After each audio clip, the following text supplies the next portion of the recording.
kaip įsikelti Agricon Shape formatu žemėlapius į Trimble terminalą.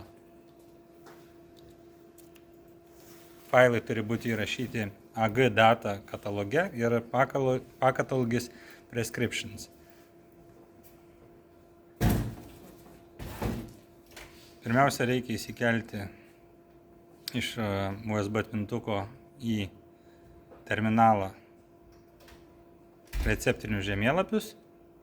Grįžtam į lauką.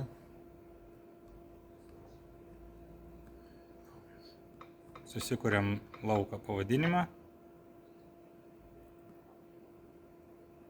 Toliau pasirenkam patį lauką.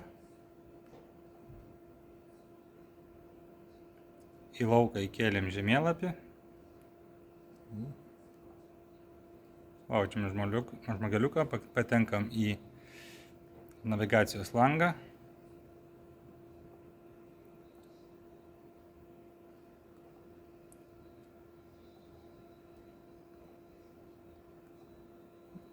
Ir matome žemėlapį Galima ekrane. pliusą paspaudus, žinai, matyti tą pilną vaizdą. Va taip atrodo kintamos normos žemėlapis.